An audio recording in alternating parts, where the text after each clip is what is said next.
She said she was working late, but a photo of her sitting on her boss's lap exposed everything. My next move ended their careers forever.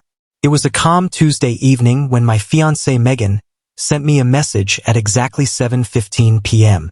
Her text was short and seemingly harmless. "Hey babe, going to be super late tonight. We're all hands on deck trying to hit the quarterly deadline. Don't wait up for me." I remember reading it while sitting comfortably on the couch with a book in my hands. There was nothing unusual about the words she chose, nothing that raised a red flag right away. She sounded busy, stressed, and fully immersed in work. I simply replied with a gentle, "No problem, work hard." At that moment, I had no reason to suspect that behind those words was a carefully crafted lie that would shatter everything I thought I knew about her. About an hour and a half later, I was still awake, casually scrolling through Instagram to pass the time. I wasn't expecting to find anything significant, just filling the silence before going to bed. But as fate would have it, a single post changed everything. The photo didn't appear on Megan's account. She was far too careful to risk that. Instead, it came from Kevin, a junior associate in her department. He had a reputation for oversharing, uploading every outing, every gathering, and every moment he thought looked fun or exciting.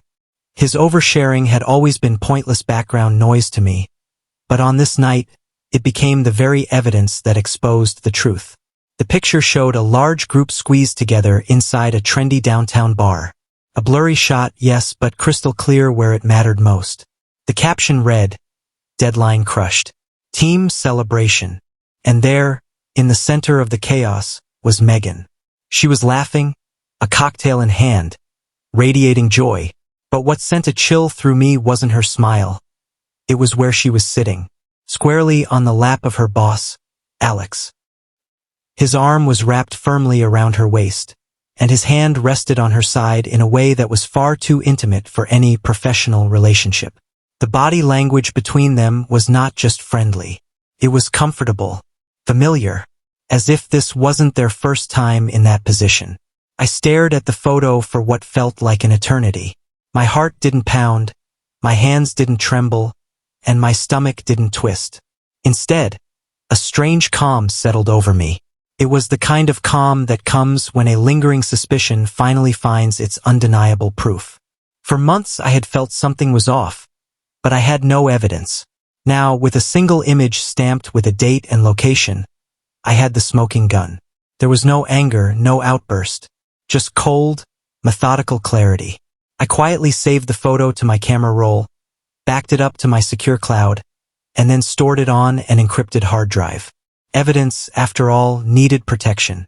In my world, you always secure your evidence. What Megan didn't realize was that while she thought she was out celebrating with her team, she had just walked straight into an investigation. She believed she was cheating on her fiancé, but she had no idea that the man she betrayed was not just any fiancé. He was the senior director of corporate compliance for a Fortune 500 company. My entire career revolved around one core principle: rules exist for a reason. I was the one who wrote the code of conduct. I was the one who investigated violations of it. And I was the one who recommended terminations for those foolish enough to think they could bend the rules without consequence. Megan thought she was playing a game of lies and secrets. What she didn't know was that she had just challenged the man who literally lived and breathed by enforcing rules. That night, after securing my evidence, I sat in my home office. I created a new encrypted file on my server and labeled it Case File, M. Jenkins, Avance. I then composed an anonymous email address and drafted a formal ethics complaint. It was cold, professional, and meticulously detailed. I cited every violation they had committed: fraternization, conflict of interest, unprofessional conduct, and misuse of company resources. I attached the photo as Exhibit A and sent it directly to the head of human resources. By the time Megan walked into the bedroom hours later, smelling of alcohol and cheap perfume, tiptoeing as if I were asleep, she had no idea that the wheels of a ruthless investigation had already been set in motion. She came into the room around 2 in the morning, her steps slow, careful, and quiet, as though she could fool me into believing she had been somewhere innocent. I kept my breathing steady, pretending to sleep, while my mind was 1,000 miles away, already calculating the next moves. I wasn't emotional. I wasn't broken. Instead, I felt like a man who had just opened a case file and was now preparing the evidence, lining it all up neatly in my head. Megan had no clue that the life she believed was perfectly balanced between me and her boss was about to collapse from every angle. She thought she could play 2 games at once, but she forgot that I was not just a player. I was the one who wrote the rulebook. The following morning, she acted like nothing had happened. She came into the kitchen, hair still a little messy, holding a mug of coffee while she smiled brightly and said, "Oh my God, last night was insane. We were at the office until midnight. Alex is such a slave driver." I looked at her with the calmest expression I could muster, masking my thoughts behind a curtain of concern. "Sounds tough," I replied, offering a small nod. "Make sure he expenses you a good lunch for all that overtime." Inside, I was quietly amused at my own performance. I had no intention of confronting her directly. Not yet. An investigation works best when the subjects are unaware they're being watched. I needed her to keep operating as she always did, to keep making mistakes, to keep leaving a trail for me and for HR to follow. The machine at my company was ruthless. HR did not play games, especially when clear evidence was presented. I knew the moment they received my complaint, they would move swiftly but quietly. They would begin pulling records, cross-checking expense reports, reviewing email and chat logs, and comparing travel records. They would gather data before confronting either Megan or Alex. I didn't even need to be in the room to know their playbook because I had written parts of it myself. This wasn't just about catching a cheating fiancé anymore. It was about watching a professional house of cards collapse under the weight of truth. Still, I wasn't content with just one photo. While Megan thought she was out with friends that weekend, I opened her laptop in our home office. She had never bothered with a password.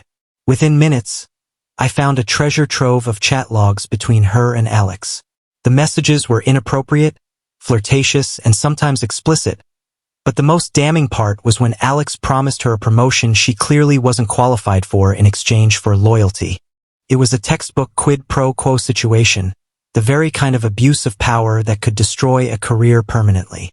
I took high-resolution photos with my phone, never saving the files directly so as not to leave a digital trail. Each snapshot was another piece of the puzzle, another nail in the coffin of their careers. I compiled those screenshots into a second dossier and sent them anonymously to the lead investigator at HR. My message was simple. I am a colleague who is aware of the investigation. Perhaps this evidence will be useful. I wish to remain anonymous for fear of retaliation. By the time I hit send, I felt the trap was perfectly set. Megan and Alex believed they were dealing with a single blurry group photo that could be brushed off as harmless. They had no idea an entire filing cabinet of evidence was about to crush them. A few days later, Megan returned home looking pale. She tried to hide her anxiety behind a forced smile, but her eyes told the story before her words did. She poured herself a glass of wine and sat heavily at the table. "The weirdest thing happened today," she said hesitantly. HR called me in for a meeting. They called Alex in too. They were asking strange questions about our relationship, about late nights at work, about expenses. It was so intense. I tilted my head, playing the concerned fiancé. "That does sound odd," I replied calmly. "What do you think it's about?" She looked away quickly, her voice unsteady. "Alex thinks someone might have a grudge against him, but it's nothing. We told them our relationship is purely professional. There's nothing to worry about." Her words made me want to laugh, not because they were funny, but because they were so predictably stupid. Lying during an HR investigation was a fatal mistake. It locked her story in place, a story that would soon be torn apart by evidence she didn't know was already waiting for review. She believed I was still her safe place, someone she could confide in. The truth was, I was the torpedo that had already been launched directly into her career. By the end of the week, the signs were everywhere. Megan was nervous, distracted, and constantly texting Alex, her face twisting with stress every time her phone buzzed. She complained to me one evening, saying, "This whole HR thing is a nightmare. I can't focus. I don't know what to do." I looked at her with the calmness of a teacher correcting a student. "Just be honest," I said. "As long as you tell the truth, you have nothing to worry about." That's what I always say in my compliance trainings. The flash of panic that crossed her face was priceless. The hammer fell exactly as I knew it would. It was a bright Friday afternoon when my work email pinged with a company-wide announcement. The subject line was cold, professional, and void of emotion. Leadership update. The message was from the head of the marketing division, and the wording was as sterile as possible. Effective immediately, Alex Vance is no longer with the company. We wish him the best in his future endeavors. I leaned back in my chair, a small smile forming across my face. That phrase, "wish him the best in his future endeavors," was corporate code for he was fired for cause, and we can't publicly reveal the details. The man who thought he was untouchable, the boss who believed he could bend the rules for his own pleasure, was gone in a single stroke. I knew Megan wouldn't be far behind. When I arrived home that evening, I poured myself a drink and waited. Hours later, she walked through the door with a small cardboard box clutched in her arms. Her face was pale, her eyes red from crying, and her entire body sagged with defeat. She sat on the couch without saying a word at first, then whispered, "They fired Alex, and they suspended me. They showed me everything, the photo, the messages, the expense reports. They know we lied." Tears slipped down her face, and she looked at me as though expecting comfort. I let the silence hang heavy in the air before reaching for a photograph I had printed earlier. I placed it face up on the coffee table between us. It was the very picture of her sitting on Alex's lap, smiling like she didn't have a care in the world. She froze, her eyes flicking from the photo to my face. And then, in a moment of pure realization, the final piece clicked into place. "It was you," she whispered, her voice barely audible. "The anonymous complaint. It was you." I didn't respond. I simply took a slow sip of my drink and watched as the truth consumed her.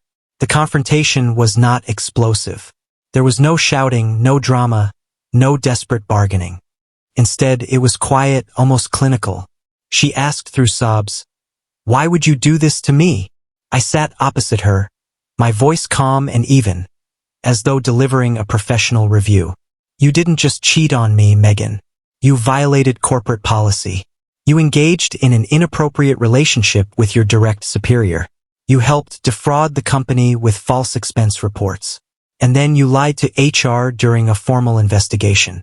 You didn't just betray me. You betrayed the entire system that I am sworn to protect." Her mouth fell open, stunned into silence.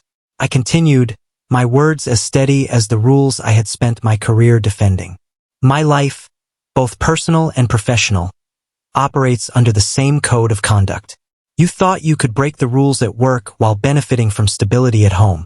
You thought there would never be consequences. But you failed to understand that to a man like me, integrity isn't optional, it's everything. The consequences you face now are not my punishment. They are simply the system correcting itself." I stood, walked to the door, and opened it. "Your employment is over. Our engagement is over. Your place in this house is over.